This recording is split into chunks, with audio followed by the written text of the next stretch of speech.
வணக்கம் நண்பா, welcome to VJSK film. So இன்றைக்கி இந்த ரெண்டு பார்க்க போகிறோம்னா, நம்ம ரியோராஜ் ஆக்டிங்கில் அப்கம் ரிலீஸ் ஆகக்கூடிய ஒரு தமிழ் திரைப்படம் தான் ஆண் பாவம் பொல்லாதது. ஸோ இந்த படத்தை டேரக்ஷன் பார்த்திங்கன்னா நம்ம கலையரசன் இந்த படத்தை டேரக்ட் பண்ணியிருக்காரு. அண்ட் படத்துக்கான ஸ்டார் காஸ்ட் பார்த்திங்கன்னா நம்ம ரியோராஜ், மாளவிகா மனோஜ் மற்றும் பல தமிழ் ஸ்டார் காஸ்ட் இந்த படத்தை நடிச்சிருக்காங்க. ஸோ இந்த படத்துக்கு மியூசிக் பார்த்தீங்கன்னா சித்துக்குமார் இந்த படத்துக்கு மியூசிக் கம்போஸ் பண்ணியிருக்காரு.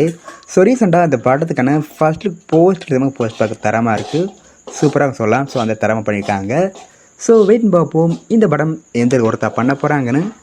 அண்ட் படத்துக்கான ரிலீஸ் டேட் பார்த்தீங்கன்னா அப்படி கிடச்சதும் நம்ம கன்ஃபார்ம் அப்படி பண்ணுறேன். அண்ட் வீடியோ பிடிச்சிருந்தா லைக் பண்ணுங்க, கமெண்ட் ஷேர் பண்ணுங்கள். அண்ட் மறக்காம சேனல் சப்ஸ்கிரைப் பண்ணிக்கோங்க. மீண்டும் இது போன்ற வீடியோவில் சந்திப்போம்.